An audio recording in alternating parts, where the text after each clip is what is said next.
All right, we are back here on SportsLine. Steve Layman here with you tonight, and we are diving into what has been one of the most controversial topics in sports all year long, and that is the story of Lia Thomas, the University of Pennsylvania swimmer who was Will Thomas up until just over a year ago, transitioned under NCAA rules for a year under hormone therapy, and then this season swam as Lia Thomas for the University of Pennsylvania women's swimming team, and all of a sudden became one of the best swimmers in the history of the NCAA.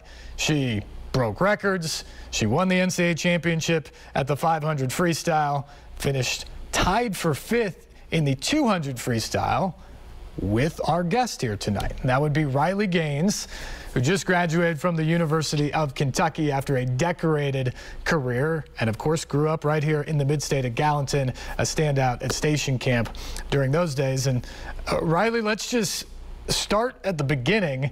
This sort of became a story, as far as I know, about December of last year as this season began. I don't think you spend a lot of time in the early part of the season racing against Ivy League schools. What did you know about Lia Thomas at that point, and at what point did this become kind of a big deal on your radar? Yeah, so I didn't find out about Lia Thomas until exactly when you said. It was about November of 2022, and so, 2021.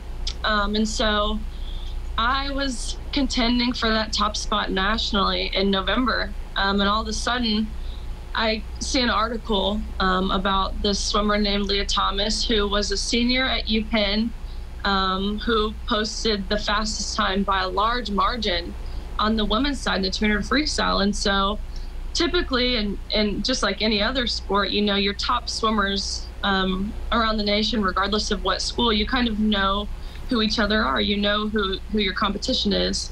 And so I see this insanely fast time posted, and I've never heard of this person, but I knew they were a senior. UPenn is not typically known as a fast swimming school, so it just seemed extremely bizarre to me. But I had no idea that Lia Thomas was formerly Will Thomas. And so it wasn't until a couple days after that I saw another article posted clarifying Lia Thomas was Will Thomas, who swam 3 years on the men's side at UPenn. And so to myself, it kind of was reassuring to me. I was like, oh, makes sense why this time is so fast. You know, there's no way the NCAA will allow this to happen. So I'm back in, second or third place in the nation in the 200 freestyle at this point. So to me, when I figured out Lia was Will, it was reassuring. And then it got a little closer to NCAA's. We were only about 3 weeks out from our national championships when the NCAA finally announced, after a long period of people wanting to know, that Lia would be allowed to compete with the females at NCAA's, which was in March. And so I was just completely mind blown, as was the rest of the country. Can you describe the feeling? As you said, you've grown up with pretty much all of your competitors at some level or another, USA championships, team trials, etc. And you've been right near the top. And here you are in your senior year. You destroy the record in the SEC. You're one of the favorites to take home, you know, gold or to win the national championship, or at least be on the podium. And then all of a sudden you find out that Lia Thomas is going to be in the pool with you, and you're going to have to overcome that.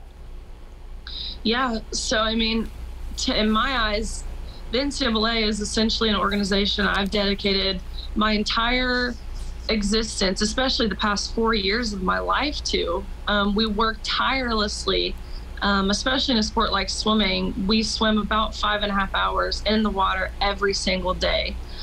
So to me, I've spent so much of my life fighting for this, and to be so easily just disregarded to kind of protect and showcase, you know, something that Title IX was put in place and created for. It was just a slap in the face. It was just absolutely mind-blowing to me that the NCAA could just do this so easily. And it's not just myself who worked that hard. It's all these amazing female athletes it was just betrayal is what it was. I laid out in the first segment of the show tonight how the Olympics have said they're not going to allow this moving forward, but the NCAA allows that one-year transition period and then says it's free game at that point. When you were actually at the NCAA championships with all those other contending swimmers, I know you're focused on the race the best you can be, but is everyone talking about this? Is this just the story of the meet at that point? For sure. It's a huge distraction. Did you know that 7 American records were broken at that meet by amazing female athletes? I did not. I don't think so, because the media around the whole situation was a complete distraction. It really took away from, like I mentioned, all the girls who had worked so hard to be there, to break these records, to do things that have never been done in history on the female side of things, but not a peep was heard about it. And so it was, like you said, a complete distraction. There was grumbles everywhere. There's these talks of frustration and anger. There's tears. These poor girls who placed 9th and 17th who missed the cut of being named an All-American in these events where Thomas swam, which is an incredible honor. It's obviously a once-in-a-lifetime honor, and to miss out on that, it's a really big deal. Riley Gaines is our guest, just graduated from the University of Kentucky. Incredible list of accomplishments, 12 times All-American, multiple events, freestyle and the butterfly. SEC record holder all time in the 200 fly, back-to-back champs at the SEC, academic All-American, graduated summa cum laude, multiple service awards, all sorts of things there. You have a lot of things to be very proud of. I want to ask about actually being in the pool, because there will be people out there who say, oh, you take the hormone transition and it takes away some of that advantage. And I think that is true to some degree, but it's not the full story. As someone who knows what it's like to compete against all these amazing biological female swimmers, what is the big advantage you saw that Lia Thomas had?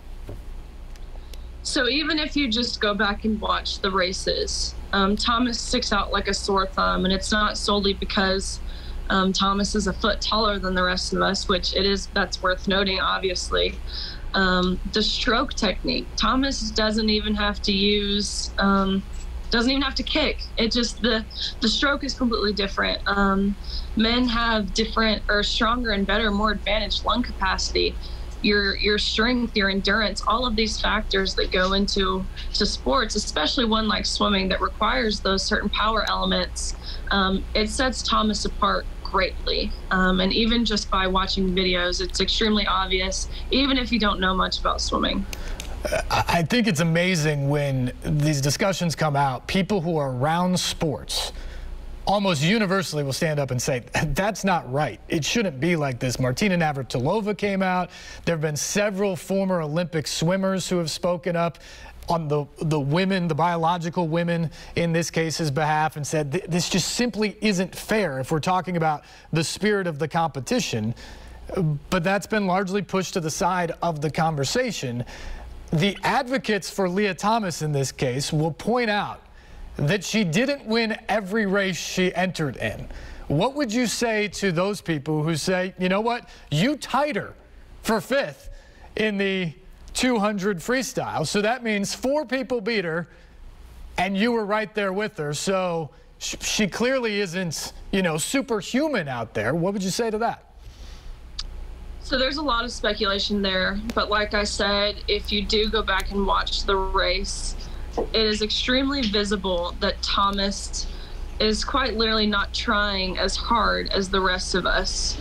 We finished the wall. Thomas is not breathing as hard as the rest of us.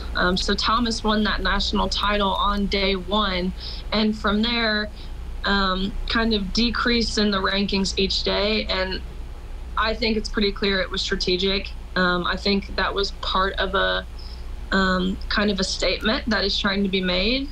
Obviously, that's hard to just come out and say because, like I said, there is a lot of speculation there. But being a swimmer, knowing how it works, knowing how splits work and race strategies, no one swims a 200 freestyle like Thomas did. Thomas swam incredibly faster and the beginning of the season, which I think says a lot. And so I just think that that's kind of up for your own interpretation. But personally, I think there's some fault to be had there. Okay, we're coming up against the break. Riley, if you'll hold with us, I want to come back because there's the honor I talked about right before we brought you on, the NCAA Woman of the Year, which now you're going head-to-head against Lia Thomas and others in that as well. I want to get your thoughts on that, how that should be handled. And then I want to tackle, I guess, the big picture here. Your career at the collegiate level is over. I want to get your thoughts on what the NCAA should do here and how we all should treat this, because I think for many of us, this was not a conversation we expected to be having, and then all of a sudden it was plopped right on us, and now it's like, well, what do we do? So I want to get your thought as a competitor who is in the pool. We'll take a break. We'll come back. We'll get more thoughts from Riley Gaines right after this. This is SportsLine on News Channel 5+.